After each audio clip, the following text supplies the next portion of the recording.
자, 좋은 아침입니다. 오늘은 이사야서 9장 말씀을 통해서 하나님께서 우리에게 주시는 음성을 들을 수 있기를 바랍니다. 사실은 오늘 9장 1절부터 10장 4절까지를 함께 보기를 원합니다. 왜냐하면 그것이 같은 내용을 다루고 있기 때문입니다. 9장의 말씀을 이해하기 위해서는 지금 어제도 말씀드렸지만 7장부터 12장까지는 아수르가 북이스라엘을 점령하고 또 유다까지 침공을 했던 그 역사적 사실을 근거로 해서 지금 예언을 하고 있습니다. 아직 바벨론 이야기는 전혀 나오지 않습니다. 그러니까 주전 BC 733년, 4년 그 시점에 일어났던 일을 지금 이야기하고 있는 것입니다. 다시 말해서 아수르가 아람과 북이스라엘을 침략하기 전에 이사야가 지금 왜 북이스라엘이 회개해야 되며 유다가 회개해야 되는가 하는 내용들을, 그 일들을 예언하고 있는 것이 지금 이 내용들입니다. 오늘 9장의 내용은 어제 8장에서 본 것처럼 아수르가 북이스라엘을 멸망시킬 것이다, 이런 이유 때문에 이런 이야기를 하고 있습니다. 자, 그러면 아수르가 북이스라엘을 완전히 무너뜨리고 난 다음에 도대체 그럼 북이스라엘은 어떻게 될 것인가 하는 질문이 떠오릅니다.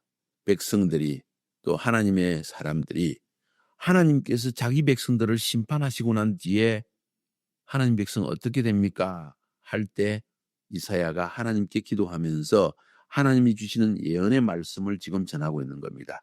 무엇입니까? 메시아 같은, 다윗의 후손으로서 오는 메시아 같은 왕이 결국 그들을 구원해낼 것이다.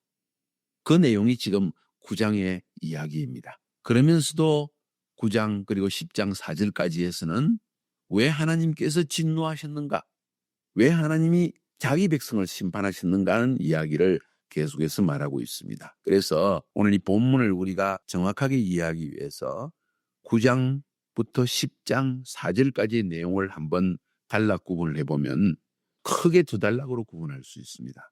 9장 1절부터 7절까지는 다윗의 후손으로 오는 메시아가 고난당하는 하나님의 백성을 어떻게 구원하시는가 하는 내용을 설명하고 있고, 그 다음 9장 8절부터 10장 4절까지는 왜 하나님께서 이렇게 진노하셨는가 하는 사실을 지금 말하고 있는 거예요. 그러면서도 9장 8절부터 10장 4절까지 그 두 번째 부분을 자세히 읽어보면 한 세 단락 정도로 또 구분할 수 있는 걸 우리가 알 수가 있습니다.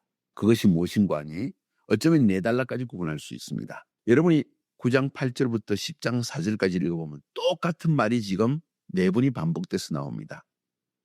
본문을 읽으면서 눈치를 챘나요? 9장 12절에 보면 이런 이야기가 나옵니다. 그럴지라도 여호와의 진노가 돌아서지 아니하며 그의 손이 여전히 펴져 있으리라. 17절에도 뒷부분에 그럴지라도 여호와의 진노가 돌아서지 아니하며 그의 손이 여전히 펴져 있으리라. 21절에도 그럴지라도 여호와의 진노가 돌아서지 아니하며 그의 손이 여전히 펴져 있었다. 10장 4절에도 그럴지라도 여호와의 진노가 돌아서지 아니하며 그의 손이 여전히 펴져 있으리라. 뭔 이야기를 하고 있습니까? 9장 8절부터 10장 4절까지 네 번에 걸쳐서 하나님이 진노하셔서 아수르를 통해서 북이스라엘을 심판하고 유다를 심판하고 하나님의 백성이 고난을 당하고 심지어 고아와 과부가 어려움을 당하고 그래도 하나님이 화가 안 풀렸다는 거예요. 하나님이 아무리 자기 백성들을 야단을 치고 진노하고 전쟁을 통해서 죽이고 이런 일이 일어나도 그래도 하나님이 화가 아직 풀리지 않았다는 이야기. 무슨 죄 때문인가? 그 죄에 대해서 지금 이야기를 하고 있습니다. 그런데도 그 하나님께서 이스라엘 백성들이 이렇게 고난을 당했는데도 불구하고 하나님은 그 자기 백성들을 고난 당한 대로 놔두십니까? 아니라는 거예요. 1절부터 9절까지는 마지막 때 결국은 하나님이 자기가 택한 백성들을 구원해내신다 하는 이야기를 하고 있는 겁니다. 자, 오늘 1절부터 7절까지를 먼저 한번 살펴봅시다. 1절부터 7절까지에서는 크게 보면 하나님이 결국은 마지막 때 자기 백성을 구원하신다는 이야기죠. 그런가요? 그렇지 않은가요? 그런 이야기입니다. 어떻게 구원하십니까? 보세요. 3절, 4절, 5절 보세요. 9장 3절, 4절, 5절에서는 전쟁을 통해서 구원하신다는 이야기입니다. 큰 전쟁이 일어나게 하는데 하나님께서 마치 미디안 전쟁 때 기드온을 통해서 미디안 사람들을 승리하게 하신 것처럼 승리하게 하신다. 그 말은 미디안은 300명 가지고 10만 명이 넘는 미디안 군사들을 이겼습니다. 다시 말해서 하나님께서 자기 백성들을 구원하실 때 마지막 때 기적을 통해서 전쟁에 이기게 하신다는 거예요.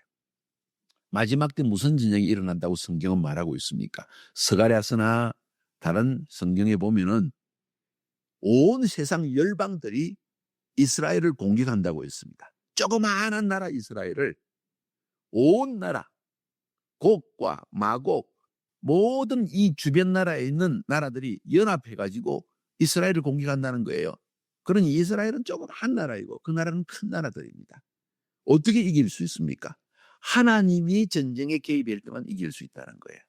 기드온이 사사기에서 어떻게 미디안을 이겼습니까? 300명의 용사를 가지고 10만 명이 넘는 미디안 용사를 이겼습니다. 그 무슨 말입니까? 하나님이 기적적인 승리를 주신다는 이야기입니다.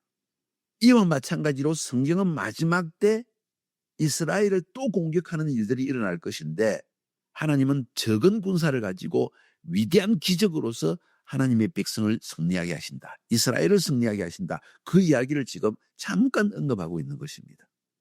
이건 다른 성경을 알지 못하면 이해할 수 없는 내용이에요. 그래서 여기서 미디안의 날과 같이 하실 것이다. 미디안의 날. 이스라엘을 괴롭히는 모든 악한 나라들에 대해서 마치 기드온을 통해서 미디안 군대를 물리친 것처럼 적은 300명의 용사로 10만 명이 넘는 미디안 용사를 이긴 것처럼 마지막 때에도 하나님께서 이스라엘을 이렇게 승리하게 하실 것이다. 그러면 그때 하나님께서 그 마지막 때 일어날 큰 일들, 그림을 지금 말해주고 있는 것이 1절부터 7절까지인데 그때 하나님이 누구를 보내서 이 일을 행하시는가? 다윗의 후손인 메시아를 통해서 이 일을 하신다는 겁니다. 그래서 6절, 7절에서는 한 아기에 대한 이야기가 나옵니다. 그 아기가 아들을 주셨는데 어깨에는 정사를 메었고 그의 이름은 기묘자라 모사라 전능하신 하나님이라 영존하시는 아버지라 평강의 왕이라 이렇게 기록되어 있습니다. 자, 누굴까요? 너무나 우리는 잘 알고 있습니다. 왜냐하면 우리는 이 해석만을 우리가 들었기 때문입니다. 한 아기가 태어났다. 대개 사실 그 당시에 이사야가 이 예언을 할 때 이스라엘 사람들은 이렇게 들었을 것입니다. 와, 다윗의 후손으로서 새로운 왕이 태어났구나. 그 왕이 우리를 아수르의 압제에서 구원해 내줄 것이구나 하고 이해를 했을 것입니다. 이 부분이 예수 그리스도라는 건 생각도 못 했을 것입니다. 맞습니다. 사실 이 아하스 왕이었을 때 유다는 아수르에 의해서 침략을 당했고 그 다음에 히스기야 왕이 태어납니다. 히스기야 왕 때 하나님이 이스라엘의 구원을 좀 주십니다. 그래서 이 아기는 사실은 히스기야 왕이 태어났을 때, 그 왕이 왕자가 되었을 때, 그 왕이 지금 왕으로서 서게 되었을 때 이 노래를 불렀는지 모르겠습니다. 그러나 이사야는 이 예언을 통해서 앞으로 저 미래에 오실 메시아, 다윗의 후손으로 오실 메시아에 대한 이야기를 하고 있는 것입니다. 그러면 이스라엘을 구원하실 그 메시아는 어떤 분이신가? 기묘자요 모사라고 했습니다. 사실 히브리어 원문에 보면 펠레요에츠라고 해서 환상적인 지략가이다. 그러니까 지혜가 뛰어난 사람이다. 이 이야기고 전능하신 하나님이라고 했는데 엘 기뽀르라고 했는데 히브리 말로 그것은 강력한 용사로 오신 메시아다. 이 뜻이고 그 다음에 아비 아드 이 말은 영원하신 아버지다 이런 뜻입니다. 영원한 아버지다. 영존하시는 아버지 오늘 본문에 나와 있죠. 마지막에 평강의 왕이시다. 사르 샬롬이라고 이것은 평화의 방백이란 뜻입니다. 아무튼 히브리 원문으로 볼 때 메시아로 오실 분은 이 네 가지의 특징을 가지고 있어요. 환상적인 지략가시고 강력한 용사이고 영원한 아버지시고 평화의 방백으로 오신다. 그래서 이스라엘을 구원하신다는 그런 이야기라는 것입니다. 그런데 그분은 7절에 보니까 정사와 평강이 더함이 무궁하고 다시 말해서 하나님의 권세와 다스리시는 평강이 평강으로 다스리는 것이 영원하고 다윗의 왕자와 그의 나라에 군림하여 그 나라를 굳게 세우고 지금 이후로 영원히 정의와 공의로 그것을 보존할 것이다. 이 말은 제가 늘 말씀드린 것처럼 여기서 정의와 공의는 미슈파트와 체다카, 하나님의 righteousness, 공의와 하나님의 grace, 하나님의 자비와 은혜, 그것으로서 백성들을 다스리시는 메시아 시대가 온다는 것, 그 메시아 시대가 영원히 이루어진다는 것, 그것이 어떻게 이루어지는가? 사람의 노력으로, 사람이 군대를 가지고 평화를 만들어내는 것이 아니라 한 강력한 왕이 나타나서 군대를 가지고 온 세상을 평정해갖고 평화의 나라를 만들자, 이렇게 만드는 것이 아니라 하나님이 하신다는 겁니다. 그래서 7절 마지막 절에 만군의 여호와의 열심히 일을 이루시리라. 여러분 잘 기억하세요. 하나님이 그의 일을 이루기 위해서 열심을 내신다는 거예요. 하나님이 하신다는 것입니다. 그 하나님이 하시는 일이 뭐냐? 마지막 때 다윗의 후손으로 오는 메시아를 통하여서 이런 영원한 평화의 나라를 만들어내신다. 그분이 누구십니까? 예수 그리스도라는 것입니다. 그 메시아가 오실 때 누구를 먼저 구원하시는가 하는 이야기가 1절 2절에 나와 있어요. 누구를 구원한다고 했습니까? 고통받고 흑암 가운데 있는 8장 마지막에서 하나님의 말씀을 듣지 않고 거역하는 사람들이 어떻게 됐다고요? 흑암 가운데 있다고 그랬습니다. 그 흑암 가운데 있던 자들을 빛을 비추어서 구원해낸다는 이야기를 하고 있습니다. 1절 2절에서. 그러면서 여기에서 먼저 구원하시는 사람들이 누군가? 1절에 스불론 땅과 납달리 땅이 멸시를 당하게 하셨더니 후에는 해변길과 요단 저편 이방의 갈릴리를 영화롭게 하셨느니라. 흑암에 행하던 백성이 큰 빛을 보고 사망의 그늘진 땅에 거주하던 자에게 빛이 비추리로다. 여러분 이 성경을 어디에서 읽었나요? 마태복음의 4장에 보면 예수님께서 갈릴리로 가셔서 이방의 갈릴리 사람들에게 복음을 증거하시고 안전병이를 일으키시고 중풍병자를 낫게 하고 병든 자를 고치시고 귀신을 쫓아내실 때 이 성경 구절을, 이사야의 성경 구절을 마태가 인용을 해가지고 예수님이 메시아로 오셔서 이런 이방 땅과 같이 이방인처럼 취급받았던 갈릴리 사람들을 먼저 구원하신 이야기를 할 때 이사야 9장 1절 2절의 말씀을 인용하고 있습니다. 뭘 말하고 있는가? 지금 이방의 갈릴리라는 말의 의미가 뭡니까? 갈릴리 땅이 왜 이방입니까? 아수르가 북이스라엘을 침략했을 때 제일 먼저 이 이방 갈릴리 땅과 지금 요르단에 있는 길르앗 땅, 그 땅에 있는 백성들을 몽땅 북이스라엘 사람을 잡아가지고 아수르로 옮겨버렸습니다. 그리고 그 땅을 아수르의 땅으로 편입을 시켜버렸습니다. 그때부터 하나님의 백성이 살고 있던 이스라엘 땅이었던 갈릴리 땅과 길르앗 땅, 이 땅 지역은 전부 아수르 땅이 되어버리고 하나님의 백성들은 흑암 가운데서 고통을 당하게 되었다는 거예요. 하나님의 백성 가운데서도 제일 먼저 고통당한 사람이 이 사람들이었습니다. 그리고 예수님이 오신 그 시대에도 갈릴리 땅은 여전히 이방인들이 함께 섞여서 혼혈족이 되어 살고 있는 땅이라고 해서 사람들이 무시했습니다. 이방 땅이라고 취급을 했습니다. 메시아는 바로 그 사람들에게 먼저 오셔서 구원하신다는 것입니다. 제일 먼저 이방 아수르에게 침략을 당하고 괴롭힘을 당했던 가장 어둠 가운데 있던 백성들을 하나님이 먼저 빛을 비춰주시고 구원하신다는 이야기를 하고 있는 것이 1절 2절의 내용입니다. 다시 정리해드립니다. 9장 1절부터 7절까지의 내용은 아수르의 침략을 받고 있지만은 이스라엘 백성이, 하나님의 백성이 아수르의 공격을 받아서 압제 가운데 있고 고난만 당하는 것이 아니라 결국 마지막 때 하나님께서 아수르와 같은 큰 나라들에게 고난당하는 이스라엘을 구원해내실 것이다. 누구를 통해서? 다윗의 후손으로 오는 메시아를 통해서. 7절에 다윗의 왕자와 그의 나라에 군림하여 그 나라를 굳게 세우고 다윗의 후손으로 오는 메시아가 이들을 구원하실 것이다. 그분이 누굽니까? 예수 그리스도라는 것입니다. 그래서 이사야는 지금 아수르의 침략을 당하는 북이스라엘과 유다에 대해서 근심하면서 예언하면서도 저 미래 한참 뒤에 종말 때, 마지막 때 일어날 일을 지금 미리 예언하고 있는 것입니다. 그러면 그 뒤에 이제 두 번째 부분을 봅시다. 9장 8절부터 10장 4절까지의 내용은 뭘 말하고 있습니까? 아까 여러분에게 4번 똑같은 구절을 읽었죠. 12절, 17절, 21절, 10장 4절에 뭐라고 그랬습니까? 그럴지라도 여호와의 진노가 돌아서지 아니하며 그의 손이 여전히 퍼져 있으리라. 그의 손, 진노하는 손, 심판하는 하나님의 손이 여전히 온 이스라엘 땅에 퍼져 있다. 왜 하나님이 이렇게 화가 나셨을까?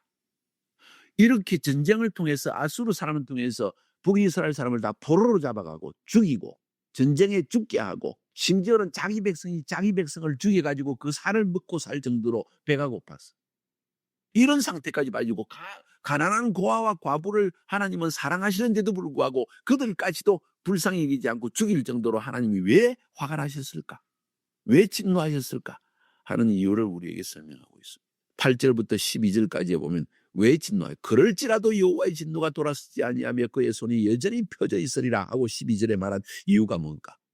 교만하다는 겁니다. 어떻게 교만했는가? 보세요. 8절부터 12절만 먼저 봅니다. 하나님이 야곱에게 계속 선지자를 통해서 말씀하셨는데도 불구하고 9절에 교만하고 완악한 마음으로 말하기를 벽돌이 무너지면 다듬은 돌로 쌓고 뽕나무가 찍히면 백향모로 우리는 대신할 수 있다. 벽돌이 강합니까? 돌이 강합니까? 돌이 더 강합니다. 뽕나무가 좋은 나무입니까? 백향모이 좋은 나무입니까? 사실 뽕나무는 뽕나무가 아니고 무화과 나무입니다. 원문에는. 무화과 나무라는 것은 그냥 금방 자라는 아주 땔감으로는 쓸 수 있어도 집에 가구를 만든다거나 기둥을 세운 데는 쓸 수 없는 거예요. 별로 쓸모리 없는 빵입니다. 뽕나무가 없어지면 백향모로 대신하지 뭐. 북이스라엘 사람들이 그래? 하나님이 안 도시면 우리가 우리 힘으로 할 수 있어. 이 왕이 잘못해 무너지면 다른 왕 세우지 뭐. 더 좋은 왕 얼마든지 세울 수 있어. 이런 교만한 마음을 품었다는 것입니다. 하나님이 지금 진노하고 있고 하나님이 아수르를 통해서 그들을 죽이려고 하고 지금 그러고 있는데도 불구하고 이 북이스라엘 사람들은 마음이 교만해가지고 뭐? 우리 얼마든지 우리 힘으로 할 수 있어 하는 교만을 떨었다는 것입니다. 그래서 하나님이 아수르를 일으키시다. 11절에 러신의 대적을 일으켜 그를 치게 하시다. 러신입니까? 아람입니다. 아람 나라의 원수가 누굽니까? 아수르입니다. 아수르를 일으켜가지고 아람도 치고 북이스라엘도 치고 유다까지 친다는 겁니다. 그래서 12절에 앞에는 아람 사람이고 뒤에는 블레셋 사람이 막 북이스라엘을 치고 유다를 칩니다. 무슨 이야기입니까? 아수르 왕이 아람을 정복해가지고 그 아람 군사들을 이제 아수르 군사로 만들어가지고 북이스라엘을 친다는 거예요. 그럼 아람과 북이스라엘은 서로 동맹군이었는데 이제는 아람이 북이스라엘을 치는 거예요. 이런 일들이 일어난다는 겁니다. 무슨 말인지 이해가 가나요? 그렇게 했을지라도 여호와의 진노가 돌아서지 않았다는 겁니다. 그 정도로 교만했다는 거예요. 내 힘으로 살 수 있다. 나 재미있게 인생 살 수 있어. 나 돈 많이 벌면 얼마든지 인생 재미있게 하나님 없어도 살 수 있어. 이런 이야기라는 거예요. 그것이 오늘날 이 시대의 청년들의 모습이고 어른들의 모습이고 오늘날 대부분의 전 세계 사람들의 모습이 이렇습니다. 돈만 있으면 잘 살 수 있는데 뭐 하나님 굳이 꼭 하나님 믿어야 될 이유가 뭐 있나 하는 교만을 들고 있다는 거예요. 그 다음 13절부터 17절까지는 왜 하나님이 더 진노하십니까? 지도자들이 전부 타락했기 때문이라는 거예요. 14절에 여호와께서 하루 사이에 이스라엘 중에서 머리와 꼬리와 종려나무 가지와 갈대를 깁니다. 머리는 뭐라고 했습니까? 장로와 존귀한 자다. 지도자입니다. 꼬리는 심지어 꼬리는 뭡니까? 거짓말을 가르치는 선지자다. 종교적인 지도자나 정치적인 지도자나 모두 타락해버렸기 때문에 16절에 백성을 인도하는 자가 그들을 미혹하니 인도받는 자들이 멸망을 당한다. 지도자가 잘못됐기 때문에 백성들도 망한다. 그래서 이 백성들도 전부 경건하지 않고 악을 행하고 입으로 망령된 입으로 그냥 거짓된 말 하나님을 뭐 하나님 없이도 살 수 있지 않은 이런 말들. 그래서 하나님이 그들의 장정들 어른들도 기뻐하지 않고 심지어 고아와 과부도 긍휼히 여기지 않는다. 그래도 하나님이 화가 나서 화를 참을 수가 없어 하신다. 그 이야기가 지금 13절부터 17절까지. 뭔 이야기입니까? 지도자가 타락했다는 겁니다. 잘못됐다는 겁니다. 자기만 생각한다는 거예요. 하나님의 마음이 없고 가난한 자에 대한 마음도 없고 백성에 대한 마음도 없이 자기를 위해 살고 있다는 겁니다. 그 다음 세 번째 18절부터 21절까지는 하나님이 계속 더 진노하신다. 그래서 진노가 어느 정도 갔느냐? 먹을 것이 없어가지고 자기 백성 옆에 있는 친구를 칼로 죽여가지고 그 살을 먹을 정도로 배가 고팠다는 거예요. 자기 백성이 자기를 칠 정도로 서로 내부적으로 서로 싸울 정도로 하나님이 그렇게 가난하게 그렇게 힘들게 그 나라를 만들었는데도 그들은 회개하지 않는다. 그래서 하나님은 그 진노가 아직도 사라지지 않았다. 그 이야기. 그 다음 10장 1절부터 4절까지 또 네 번째 이유를 설명합니다. 왜 하나님이 화가 나셨는가? 불의한 법령을 만들고 불의한 말을 기록하고 가난한 자를 불공평하게 판결하여 가난한 내 백성의 권리를 박탈하고 과부를 토색하고 고아의 것을 약탈하기 때문이다. 다시 말해서 그 나라에 공의와 미시파트와 체다카, 공평과 정의가 없다는 겁니다. 하나님의 법을 따라서 바르게 행하지 아니하고 가난한 자에게 긍휼을 자비를 베풀지 않고 자기 배부르고 자기 먹고 자기 자른 것만 신경을 쓰는 너희 악한 자들은 내가 반드시 심판한다. 그래서 3절에 벌하시는 날과 멀리 오는 환난 때 너희가 어떻게 하느냐? 누구에게로 도망해서 도움을 구하겠으며 너희의 영화를 어느 곳에 두느냐? 너 돈 많다고 자랑하고 좋은 차 타고 다니고 맛있는 거 먹고 해도 그거 다 어떻게 하려느냐? 이제는 도망갈 길이 있느냐? 한번 도망가 봐라. 누구에게 도망가려고 하느냐? 근데도 너희들은 하나님께 돌아오지 않기 때문에 하나님이 화를 참지 못하고 그러고 나서도 그렇게 진고하고 난 뒤에도 하나님은 화가 풀리지 아니하신다 하는 이야기를 지금 하고 있는 것입니다. 이해가 되시나요? 여기서는 하나님의 마음을 이야기하고 있습니다. 얼마나 우리가 악을 지었고 얼마나 하나님께 멀리 떨어져 있었고 얼마나 내가 어떤 상태인지를 모르고 있었으면 하나님이 심판했는데도 불구하고 하나님이 화가 안 풀리신다는 거예요. 그래서 아수르를 통해서 완전히 초토화를 시켜버린다는 이야기를 하는 것입니다. 심지어 나중에 바벨론을 통해서 유다를 치시고 완전히 포로로 잡혀가서 쇠사슬에 손이 묶여서 눈이 뽑혀가지고 끌려가면서도 그들은 하나님을 찾지 않았다는 거예요. 하나님이 그래서 화가 더 나셨다는 거예요. 그러면 하나님은 자기 백성을 완전히 버리십니까? 그건 아니라는 것을 1절부터 9장 1절부터 7절까지 말하고 있는 것입니다. 이 본문을 통해서 하나님이 우리에게 주시는 교훈이 무엇입니까? 하나님이 계속 예언자를 통해서 하나님의 사람들을 통해서 목사님, 전도사님을 통해서 경고를 주시고 또 경고를 주시는데도 교만해가지고 무시하고 영적으로 태만해서 정신을 못 차려서 계속 악한 길을 걸어가면 이렇게 되어버린다는 것입니다. 그 사회가 머리부터 꼬리까지 완전히 썩어버렸다는 것입니다. 그래서 하나님이 분노하셔서 그럴지라도 여호와의 진노가 돌아서지 아니하며 그의 손이 여전히 퍼져 있으리라. 우리 자신을 돌아보아야 할 때가 된다고. 우리는 매 순간 깨어 있지 않으면은 우리도 이스라엘 백성처럼 될 수 있다는 것. 그리고 이 패턴이 계속된다는 것. 이 패턴이 계속된다는 것. 역사를 통해서 항상 계속된다는 것. 지도자의 타락, 공평과 정의가 사회에 없는 것, 교만한 것, 하나님을 인정치 않는 것, 영적으로 태만한 것, 이것이 역사를 통해서 그런 상태가 오면 하나님은 심판하시고 또 용서해 주시면 또 교만해지면 또 하나님이 심판하시고 이게 역사적으로 패턴으로 계속되고 있다는 거예요. 지금 우리 시대가 어떤 시대인지를 볼 수 있어야 합니다. 만약 회개치 아니하고 계속 나아간다면 하나님께서 오늘도 똑같은 진노, 그럴지라도 여호와의 진노가 돌아서지 아니하며 그의 손이 여전히 퍼져 있으리라. 하나님이 화를 참지 못하시는 모습, 이것이 오늘 본문에 나타나는 모습입니다. 그와는 정반대로 그럼에도 불구하고 하나님은 또 불쌍히 계셔서 구원해내실 것이다. 그러나 마지막 때 구원은 영원한 구원으로 하나님이 구원해내실 것이다. 누구를 통해서? 다윗의 후손으로는 메시아를 통해서 일을 행할 것이라는 것이 오늘 본문의 내용입니다. 이사야는 하나님의 심판을 받을 하나님의 백성들에게 두 가지를 예언합니다. 하나님의 그치지 아니하는 진노의 심판과 하나님의 끊임없는 사랑, 이 두 가지를 지금 예언하고 있는 것입니다. 하나님 앞에 심판을 받고 있는 사람들에게 무엇이 필요할까요? 너 죽으라, 너 죽으라. 그것이 아니라는 거예요. 너 지금 회개하면 그래도 하나님이 메시아를 통해 너를 구원하신다. 그분께 달려가라. 예수 그리스도만이 너를 구원해낼 수가 있다. 여러분 이것을 꼭 기억할 수 있기를 주의 이름으로 축복합니다. 오늘 메시지를 통해서 여러분이 주시는 음성이, 하나님의 음성이 있을 것이라고 저는 믿습니다. 오늘도 주의 은혜로 승리하기를 축복합니다.